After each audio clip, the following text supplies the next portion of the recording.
Son las 2 de la tarde, la 1 en Canarias. Radio María.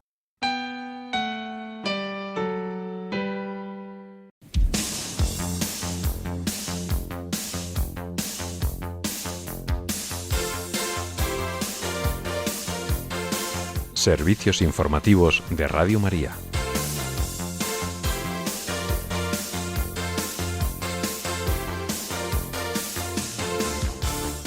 Los patriarcas y jefes de las iglesias de Jerusalén piden a las autoridades israelíes que concedan a los niños de Gaza diagnosticados con leucemia el permiso de acudir al hospital en el que podrán recibir los cuidados adecuados. Y la Unión Europea acuerda financiar a Ucrania con un préstamo de 90.000 millones de euros a través de deuda común europea. Estas y otras noticias en el informativo que ahora comenzamos. Buenas tardes.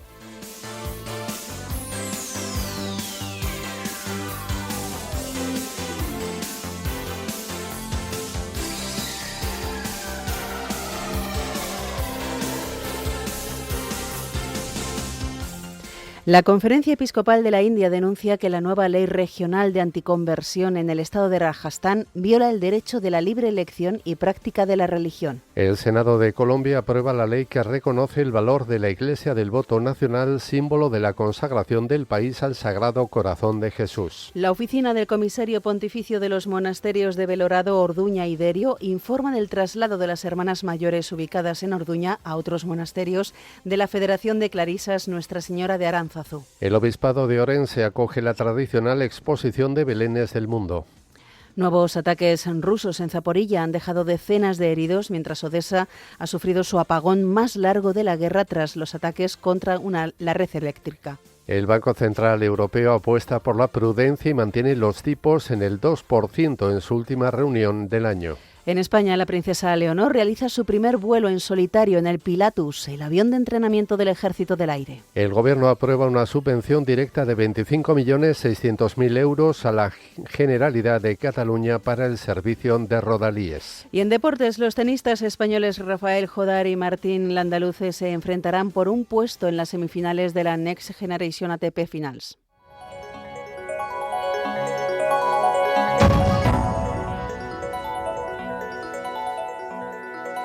Los patriarcas y jefes de las iglesias de Jerusalén han pedido a las autoridades israelíes que concedan a los niños de Gaza diagnosticados con leucemia el permiso de acudir al Hospital Augusta Victoria en el Monte de los Olivos y recibir los cuidados especializados que solo están disponibles allí. A través de un comunicado, las autoridades eclesiásticas de Jerusalén han afirmado que el Hospital Augusta Victoria está dispuesto a organizar no solo el transporte, sino también la atención y el tratamiento completos de pacientes que posteriormente serán acompañados de regreso a sus hogares en Gaza una vez concluido el tratamiento. Al mismo tiempo señalan que hacen este llamamiento por razones humanitarias. Indican que el tratamiento para esta enfermedad no está disponible en Gaza y tiene el potencial de transformar la vida de quienes la padecen. Además, aseguran que no supondrá ningún gasto para el gobierno israelí, ya que todos los costes serán asumidos por el hospital.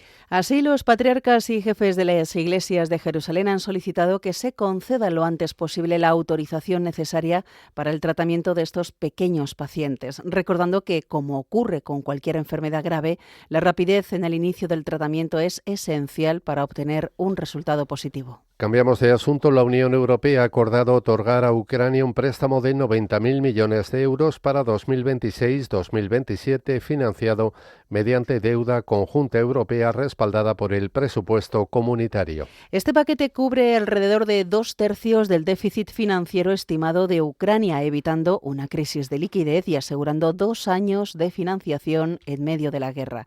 La cumbre de líderes europeos en Bruselas duró más de 16 horas, con negociaciones intensas lideradas por figuras como Ursula von der Leyen y Antonio Costa. No se ha alcanzado consenso para usar directamente los activos rusos congelados hasta 210.000 millones de euros debido a reticencias de países como Bélgica por riesgos legales.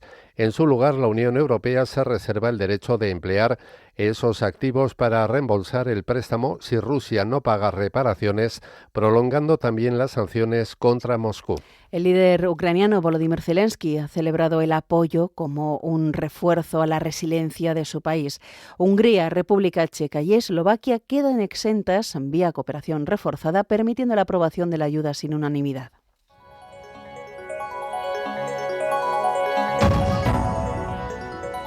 Noticias de la Iglesia en el mundo. En la India, la Conferencia Episcopal ha presentado una demanda ante el Tribunal Supremo por la nueva ley regional de anticonversión en el estado de Rajasthan, que contempla severas penas de prisión.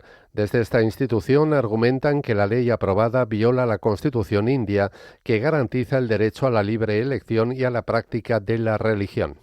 Rajasthan es el 12º estado de la India que ha promulgado una ley que prohíbe las conversiones religiosas, a las que llaman ilegales.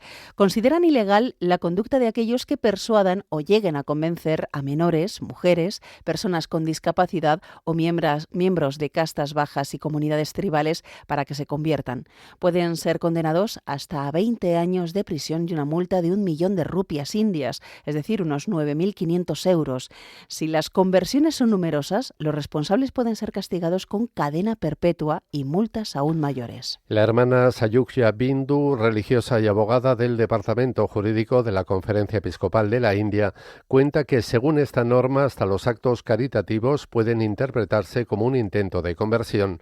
Incluso precisa la religiosa la admisión de un niño de entonces pobre en una escuela o la atención médica de personas enfermas en un hospital pueden interpretarse erróneamente como un caso de incentivo para la conversión religiosa. La Conferencia Episcopal de la India también advierte de que dicha ley puede ser una herramienta para intentar acabar con los cristianos en el país, que son una minoría.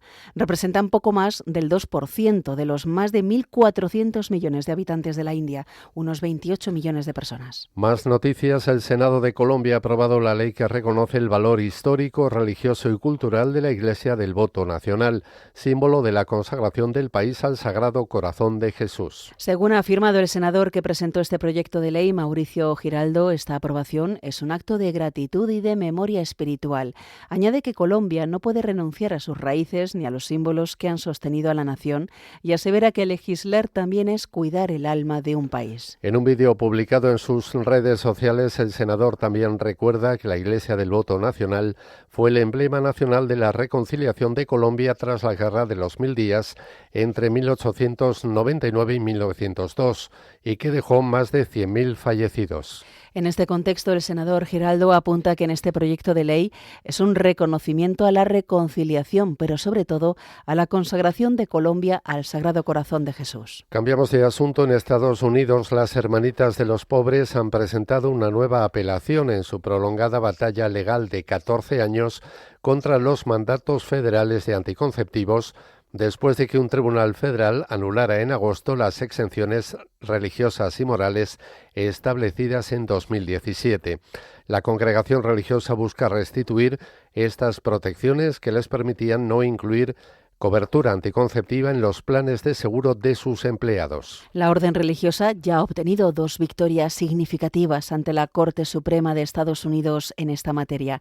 En 2016, el Alto Tribunal dictaminó que el Gobierno federal debe proteger las libertades religiosas de quienes se oponen a los anticonceptivos. Posteriormente, en 2020, falló que el Gobierno federal tenía la autoridad legal para adoptar las amplias exenciones establecidas en 2017. Estas exenciones cubrían plenamente a los empleadores que tuvieran objeciones religiosas o morales a proveer anticonceptivos, algunos de los cuales pueden ser abortivos. A pesar de las victorias anteriores en la Corte Suprema, la jueza Wendy Bittlestone anuló en agosto de 2025 las exenciones de 2017, argumentando que la Corte Suprema aún no se había pronunciado sobre ciertos aspectos procedimentales. La magistrada determinó que las normas no cumplían con la Ley de Procedimiento Administrativo y sostuvo que las normas son arbitrarias y caprichosas. Las Hermanitas de los Pobres están representadas por el Becket Fund for Religious Liberty, cuyos abogados afirman que el Tribunal de Apelaciones debería revocar la decisión de agosto y poner fin a la disputa legal. Su presidente, Mark Lindsay, ha afirmado que los estados no tienen ningún derecho a intentar privar a las hermanitas de sus derechos civiles federales. Y en otro orden de cosas, les contamos que el Papa León XIV recibió ayer en el Vaticano a los representantes de la Orden de Asesores Laborales de Italia con ocasión del 60º aniversario de creación de este colegio de profesionales. En este encuentro, el pontífice los invitó a reflexionar sobre 3 aspectos importantes de su quehacer laboral: la protección de la dignidad humana, la mediación y la promoción de la seguridad. En esta línea, el Santo Padre los instó a mantener siempre la mirada bien abierta sobre las personas que tienen delante, especialmente sobre aquellas que atraviesan dificultades y tienen menos capacidad para expresar sus necesidades y defender sus intereses. En particular, el sucesor de Pedro dirigió su pensamiento a la importancia de atender las necesidades de las familias jóvenes y de los padres con hijos pequeños, así como en la importancia de ayudar a quienes mientras trabajan deben cuidar a familiares ancianos y enfermos. Finalmente, el Papa les encomendó a la Santísima Virgen María y a San José, patrón de los trabajadores, a la vez que les impartió su bendición, deseándoles una feliz Navidad.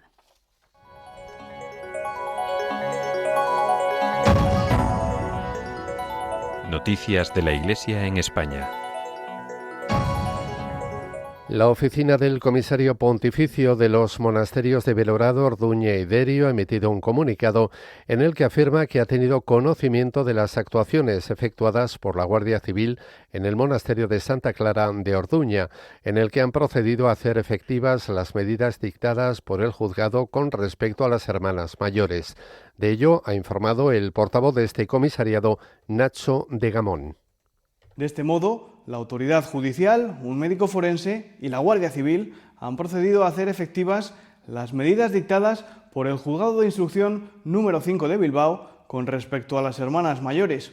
El cuidado de las hermanas mayores ha sido objeto de constante preocupación para el comisario pontificio y para la comisión gestora.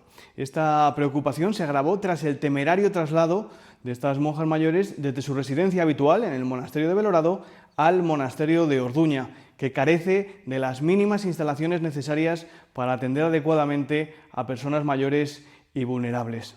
La autoridad judicial ha dado las directrices para que estas hermanas mayores sean puestas bajo el cuidado del comisario pontificio. Como aseguran desde esta oficina del comisario pontificio, se está procediendo a la evaluación del estado de salud de estas hermanas, como ha establecido la autoridad judicial, y agregan que una vez concluida esta evaluación se procederá al traslado de estas monjas mayores a otros monasterios pertenecientes a la Federación de Clarisas Nuestra Señora de Aránzazu. El comunicado finaliza indicando que allí serán felizmente acogidas por sus hermanas y recibirán la atención que merecen, respondiendo a todas sus necesidades personales, sanitarias, comunitarias y espirituales, viviendo según la regla de Santa Clara que ellas siempre han profesado, habiéndose negado a participar del cisma, concluye así el comunicado. Nos trasladamos ahora a Galicia. El Obispado de Orense acoge la tradicional exposición de Belenes del mundo que muestra la universalidad de la Iglesia y también el espíritu misionero de esta diócesis. Se podrá visitar hasta el 5 de enero. Los numerosos belenes que se exponen han sido traídos o enviados por misioneros orensanos. La colección que atesora el Obispado y su delegación de misiones abarca un centenar de misterios venidos de muchos rincones del mundo.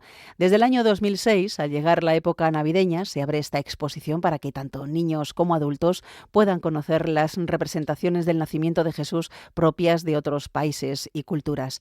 Muchos de los belenes están hechos con materiales propios de su país de origen, como indican desde este obispado, materiales distintos para representar lo que une en la fe el misterio de Belén y de la Encarnación. Cambiamos de tema. La diócesis de Alcalá de Henares ha anunciado que clausurará el año jubilar de la Esperanza el domingo 28 de diciembre en la fiesta de la Sagrada Familia. Con esta ocasión, su obispo, Monseñor Antonio Prieto, ha invitado a todos los diocesanos a participar en la misa de acción de gracias que celebrarán en la Catedral Magistral a las 6 de la tarde.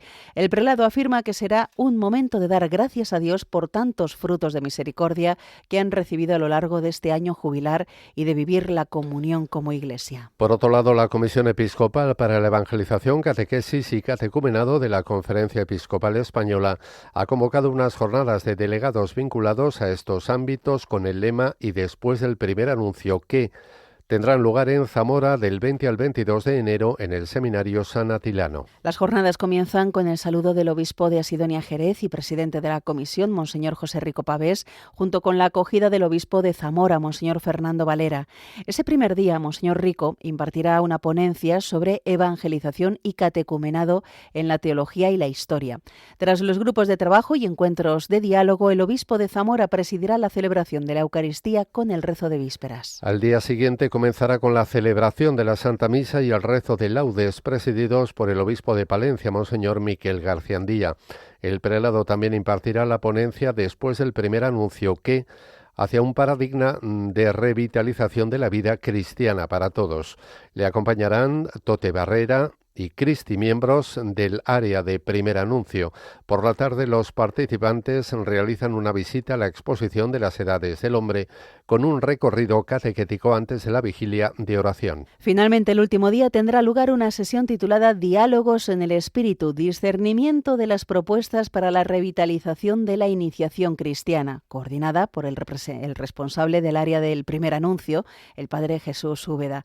Tras la puesta en común de las conclusiones, las jornadas concluirán con la Eucaristía de envío, presidida por Monseñor Rico Pavés.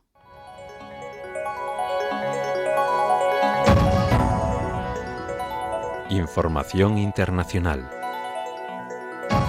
El Banco Central Europeo ha decidido mantener sin cambios los tipos de interés en su reunión de ayer por cuarta vez consecutiva.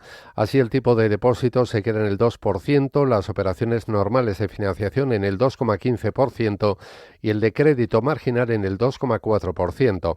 Esto ocurre porque la inflación en la zona euro está controlada rondando el 2,1%, muy cerca del objetivo del 2% a largo plazo, y la economía va estabilizándose después de varios recortes este año. Además, el Banco Central Europeo ha mejorado sus pronósticos de crecimiento. Espera un 1,4% para el Producto Interior Bruto de la zona euro en este año. Es un poco más que antes. Para el año que viene, un 1,2% y para 2027, 1,4%. Gracias a un mayor gasto interno, inversión en defensa y obras públicas, aunque las ventas al exterior podrían frenar un poco.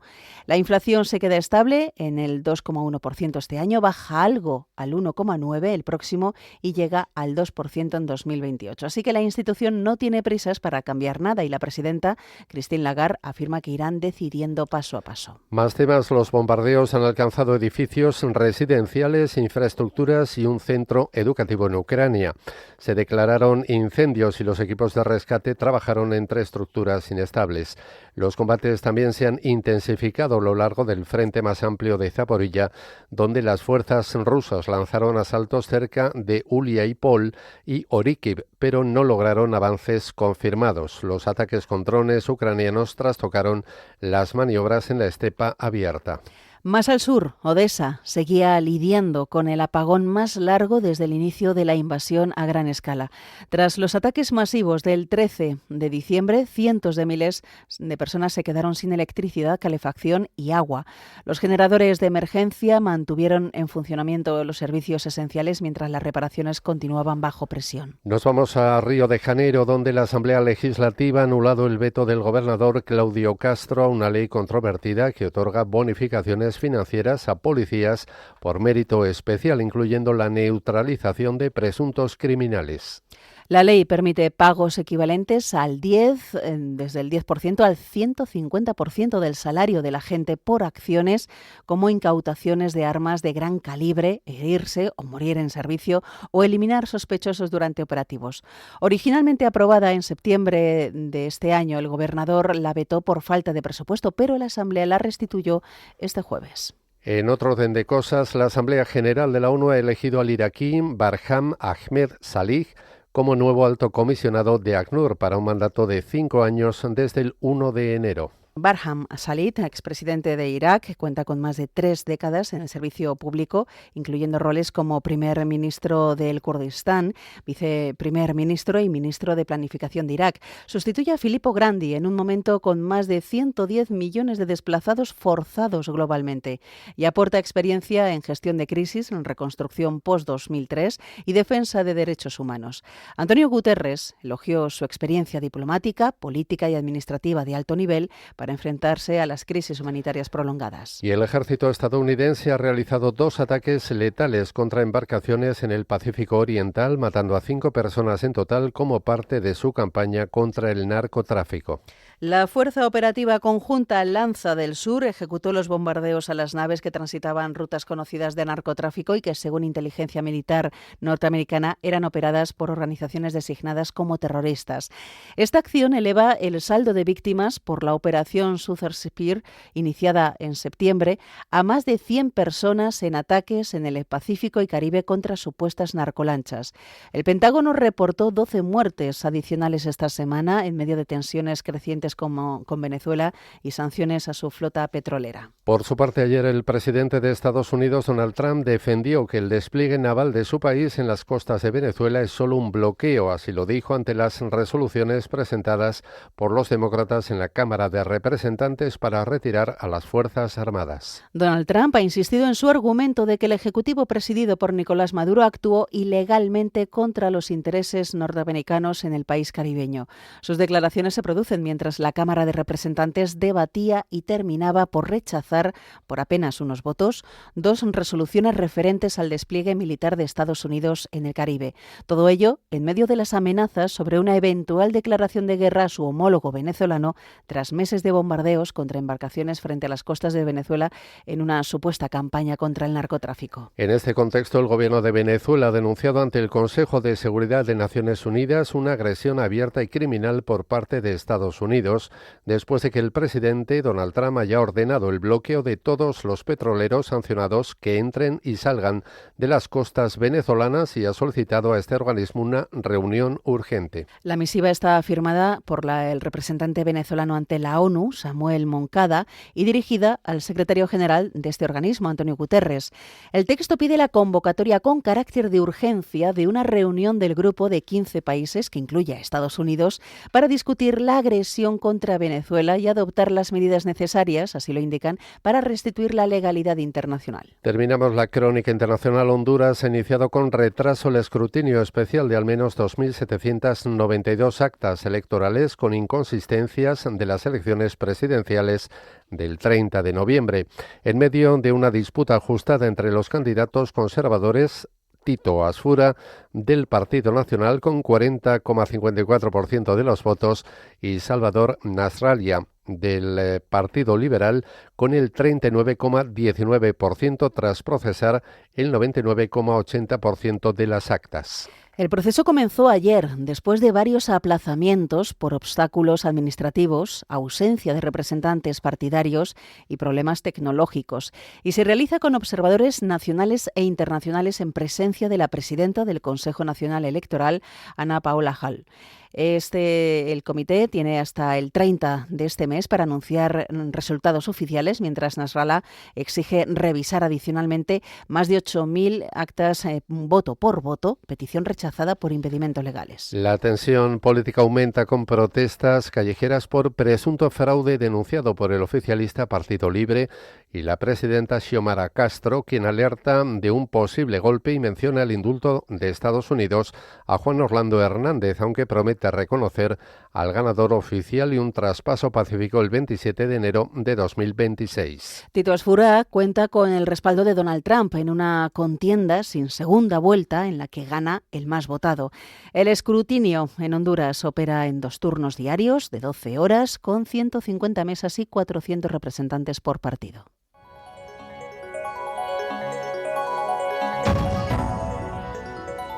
Información nacional. La princesa doña Leonor efectuó ayer su primer vuelo en solitario en el avión de entrenamiento Pilatus P-21 con el que realizan su instrucción todos los alumnos del Ejército del Aire en el marco de la formación que inició el 1 de septiembre en la Academia General del Aire de San Javier en Murcia. La heredera al trono ha pilotado el avión sin la compañía de un instructor tras haber realizado las pertinentes clases en un simulador y los vuelos junto a uno de los profesores de la academia. Por regla general, los alumnos suelen realizar su primer vuelo junto a un instructor al mes o mes y medio de llegar a la academia. La princesa de Asturias se incorporó como alumna de cuarto curso con el grado de alférez, iniciando su instrucción con retraso en comparación con sus compañeros al no haber efectuado en San Javier los 3 cursos anteriores, ya que ha pasado previamente por la Academia General del Aire y por la Escuela Naval. Cambiamos de asunto. El Consejo de Ministros ha aprobado un Real Decreto por el que se concede una subvención directa de 25.600.000 euros a la Generalidad de Cataluña para financiar las actuaciones del Plan de Acción de Mejora de los Servicios de Rodalíes correspondientes a 2024. La ayuda, que está articulada a través del Ministerio de Transportes y Movilidad Sostenible, da cumplimiento al acuerdo alcanzado en la Comisión Mixta de Asuntos Económicos y Fiscales Estado-Generalidad del 28 de febrero de este año, por el que el Estado asume el coste de las actuaciones ejecutadas este año en el marco del citado plan. La subvención se abonará en 2 anualidades con la misma cuantía, 12,79 millones en este año y otros 12,79 el año que viene. Una vez recibidos los fondos, la Generalidad deberá transferir la totalidad del importe a Renfe Viajeros, que es el operador del servicio. Entre tanto, el juez de Madrid que investiga a Leire Díez por presuntamente ofrecer favores a cambio de información comprometedora de cargos de la Guardia Civil y la Fiscalía Anticorrupción ha pedido a la Audiencia Nacional que le facilite las pesquisas de la Unidad Central Operativa de la Benemérita sobre la otra supuesta trama de comisiones en la que se encuentra imputada la exmilitante del Partido Socialista. Según una providencia, el titular del Juzgado de Instrucción número 9 de Madrid, Arturo Zamarriego, solicita a la Audiencia Nacional que remita el atestado elaborado por la UCO con que motivó la incoación del procedimiento. Zamarriego se le pide al Juzgado Central de Instrucción número 6 de la Audiencia, en manos del magistrado Antonio Piña, que fue el que abrió la investigación contra Díez, el expresidente de la SEPI, Vicente Fernández, y el empresario Anchón Alonso, por presuntas irregularidades en contratos públicos. Además, el Tribunal Supremo ha dictado la medida cautelar solicitada por la Comunidad de Madrid de requerir al Gobierno para que garantice en el plazo de 30 días el acceso y la permanencia en el Sistema Nacional de Acogida de Protección Internacional de aquellos menores no acompañados actualmente a cargo de los servicios de protección de esa autonomía y que quieran asilo. Los magistrados disponen que las actuaciones deberán desarrollarse bajo el principio del superior interés del menor y que el Gobierno deberá dar cuenta al Supremo, al finalizar ese plazo de un mes, de lo que ha hecho para cumplir lo requerido. En este caso, la Comunidad de Madrid presentó un recurso contencioso administrativo contra la desestimación del requerimiento efectuado el pasado mes de julio al Gobierno central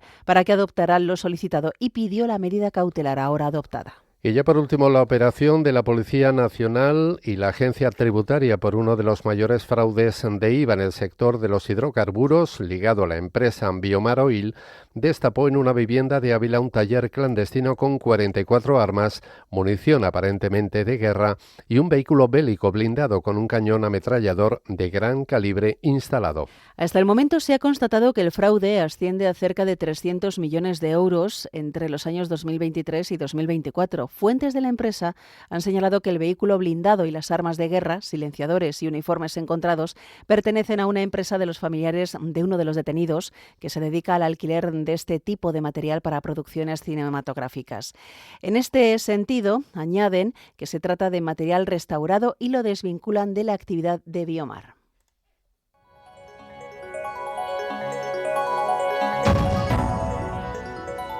Información deportiva.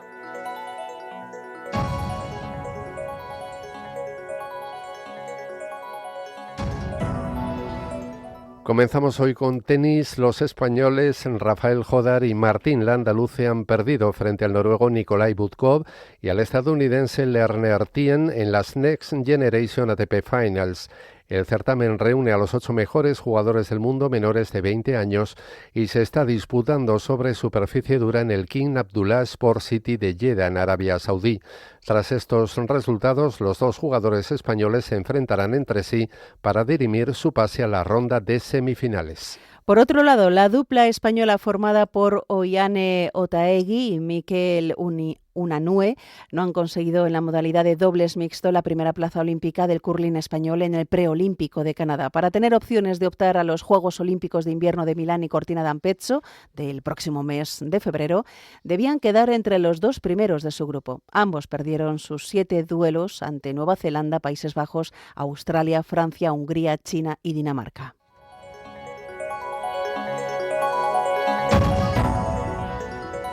Noticias autonómicas.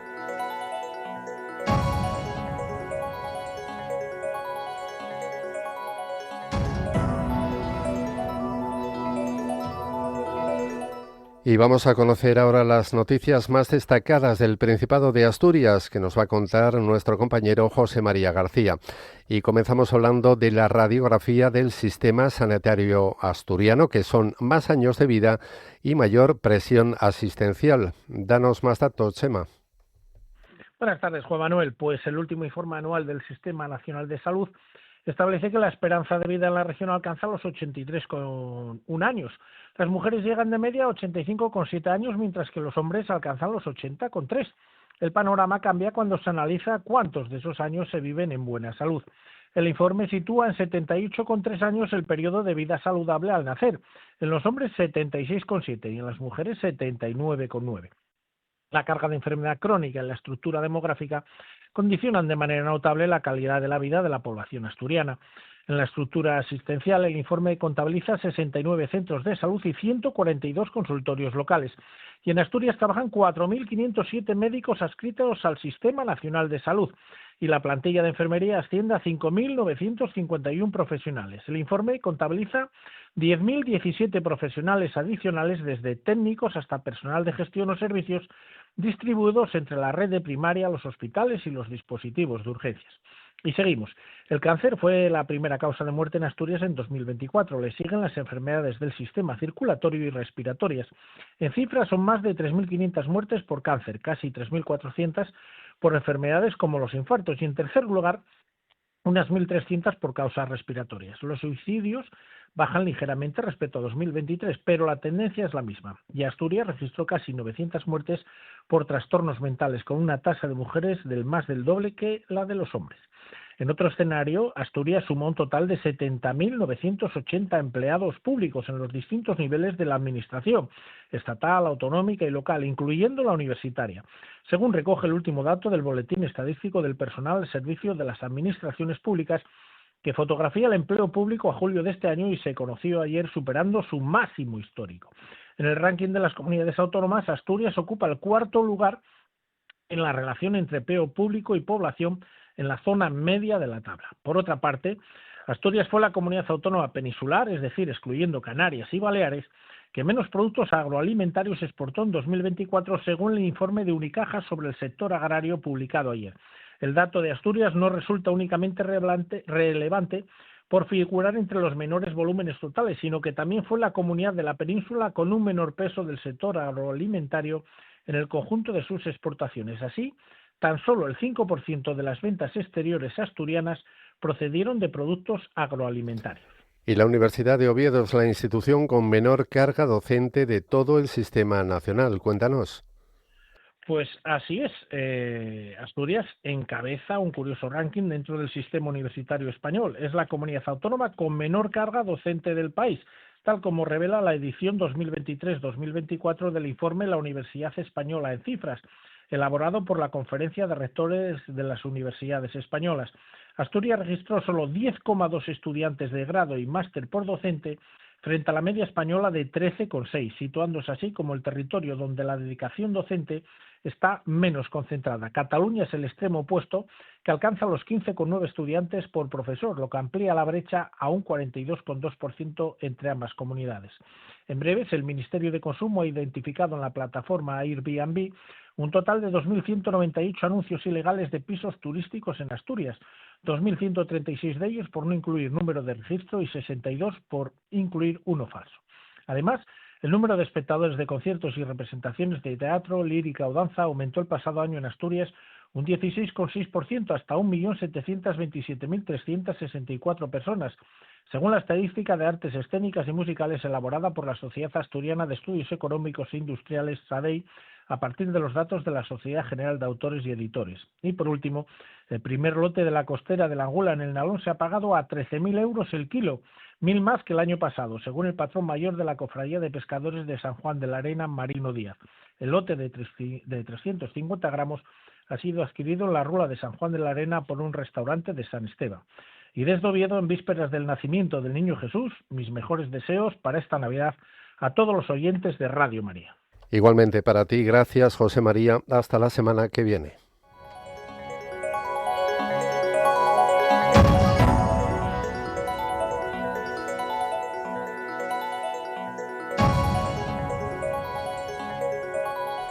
Y terminamos este informativo con la previsión del tiempo para este fin de semana realizada por Miriam Herraiz.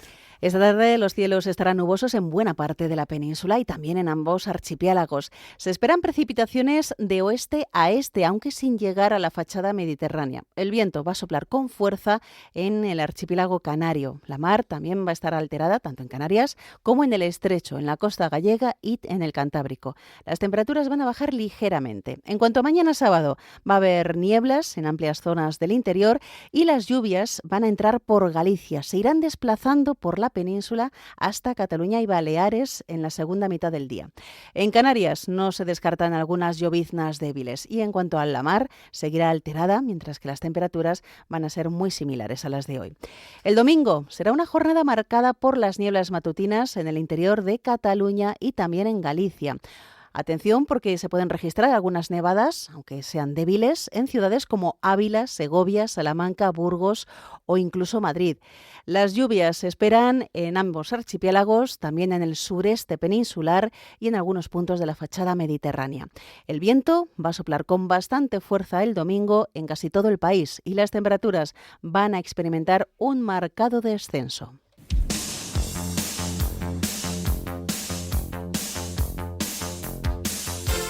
Es todo por ahora. Los hemos acompañado en la redacción Cristina Abad y Rocío García y en los micrófonos Yolanda Gómez y Juan Manuel González. Más noticias a las 10 de la noche, las 9 en Canarias.